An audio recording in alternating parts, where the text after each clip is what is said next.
நேத்துக்கு இன்னைக்கு 2 நாளுமே நடந்தது. மகாநதியில நடந்ததெல்லாம் ஒரு விஷயம் மட்டும் தான். இந்த கிருஷ்ணாவ அவமானப்படுத்துற மாரி நடக்கிற விஷயங்கள் மட்டும் தான். அன்பு வந்து ஒரு அபாண்டமான பழிய சுமத்துறது. இதுல நிஜமாவே வந்து பார்த்தீங்க அப்டின்னா, பாராட்டுறதுக்குரிய ஒரே ஒரு விஷயம். இந்த கதையில வந்து பல விஷயங்கள் ஏன் நடக்குதுங்கிறது தெரியல. சும்மா கதைய எடுத்துட்டு போணுங்கிறதுக்காக எடுத்துட்டு போறாங்கன்னு நமக்கு தெரியுது. இதனால ஒரு பர்ப்பஸ் கிடையாது. சும்மா ஒரு மெகா சீரியல்ல ஒரு திடீர்னு ஒரு புது ட்ராக்க கொண்டு வந்து நாட்கள இழுக்கலாம் அப்டிங்கிறத தாண்டி எதுவும் இல்லாத போதிலும், ஒரே ஒரு விஷயம் பெஸ்ட்டா இருக்கிறது என்னன்னு வந்து பார்த்தீங்க அப்டின்னா, அந்த கிருஷ்ணாவுடைய நடிப்பு.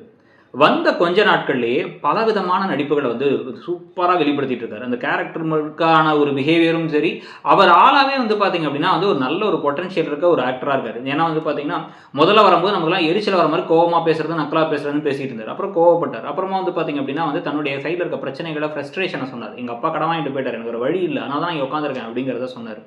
அதே சமயத்தில எங்கேயுமே மரியாதைய விடவே இல்ல. முடிஞ்ச வரைக்கும் எவ்வளோ தூரம் இருக்க முடியுமோ, அவ்வளோ தூரம் நீட்டா தான் எல்லாத்தையும் பேசிட்டு இருக்காரு.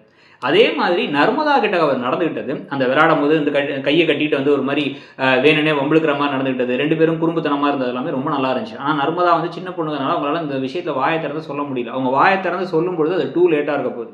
அது மட்டும் தெளிவா தெரியுது. ஸோ இப்போ வந்து என்ன ஆயிடுச்சு, அன்பு பழிய போட்டதுனால சாரதா எதையுமே யோசிக்கிறது இல்ல. வர வர நமக்கு வந்து எரிச்சல் தர ஒரு கதாபாத்திரமா அப்பப்போ சாரதா தான் இருப்பாங்க. இந்த கதையில முன்னாடி இருந்தே நீங்க பார்த்தீங்க அப்டின்னா, சாரதா வந்து இந்த விஜய அவமானப்படுத்தி நடந்துக்கிட்ட போதெல்லாம் அவ்வளோ மோசமா நடந்துக்கிட்டாங்க. ஆனா விஜய் அப்படியே இன்ஸ்டன்ட்டா பாசமா இருந்தாரு. அப்போ உடனே டக்குன்னு சாரதா பாவம் ரொம்ப நல்லவங்கன்னாங்க. இப்போ வந்து பார்த்தீங்க அப்படின்னா, திருப்பி வந்து சாரதா அப்படியே வந்து போட்டு அடிக்கிறது என்ன, ஒரு வார்த்தை அன்பு சொல்லிட்டாருங்கிறது. அன்பு சொன்ன வார்த்தையெல்லாம் நீங்க தண்ணீல தான் எழுதி வைக்கணும். ஆனா வந்து அவர் 2 கேள்வி கேட்டாராமா. விஜய் சொன்னானா இல்லையா? என்னப்பா நடந்துச்சு? அப்படின்னும்போது, அது என்னங்கிறத கூட தெளிவா கேட்டுக்காம இவ்வளோ பெரிய பிரச்சனை பண்ணி, அடிச்சு, அவமானப்படுத்தி, அது மட்டும் இல்லாம அந்த பையன் நான் பண்ணலன்னு சொன்னாலுமே கேட்காம, இதில வேற வந்து பாவம் விஜய்க்கு ஏதோ வந்து அங்க கம்பெனில பெரிய பிரச்சனை ஒண்ணு தலைக்கு மேல ஒரு ஆபத்து ஒண்ணு காத்துக்கிட்டு இருக்கு. கான்ட்ராக்டர்ஸ்க்கு இடையில பிரச்சனை. இவங்க எதிர்பார்த்த மாரி அந்த கன்ஸ்ட்ரக்ஷன முடிக்க முடியலன்ட்டு. ஆனா அத பார்க்க விடாம உடனே கிளம்பி இங்க வா அப்படின்னு பாட்டி சொல்ல, காவேரியும் விஜயும் கிளம்பி இங்க ஓடி வர, பாதி அங்க வந்து விட்டுட்டு வந்துட்டாங்க. அங்க எல்லாம் சொல்ல வந்தாங்க. அது ஒரு பிரச்சனை இருக்குன்ட்டு அது கேட்கவே இல்ல. ஃபோன் பண்ணியாச்சும் இவங்க சொல்லிடலாம். ஆனா சொல்லவும் இல்ல. இவரு ரெகுலரா மெயிலாச்சும் செக் பண்ணலாம். அப்பப்போ லேப்டாப் பார்த்துட்டு இருப்பாரு. அதையும் பார்க்கல. ஸோ இப்போ இதுக்கடையில இங்க வந்ததுக்கப்புறம் வந்து பார்த்தீங்கன்னா, தடுத்து நிறுத்தி, பிரிச்சு நிறுத்தி நீங்க முதல்ல வீட்ட விட்டு வெளில போணும்லாம் சொல்லிட்டு இருக்க. கடைசியா வந்து என்ன பண்றாங்கன்னா, சொத்தையும் தரமாட்டேன்னு சாரதா பேசுறாங்க.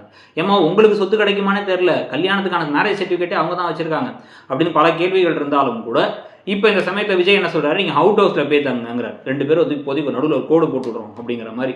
ஆனா இதுக்கப்புறமும் நெறைய பிரச்சனைகள் வரப்போகுதுங்கிறது மட்டும் தெளிவா தெரியுது. அத பத்தி நீங்க என்ன நினைக்கிறீங்க? இந்த கதை எப்படி போகுது? இந்த கிருஷ்ணாவுடைய கேரக்டர பத்தி உங்களுடைய கருத்து என்னங்கிறதையும் சொல்லுங்க. Thank you.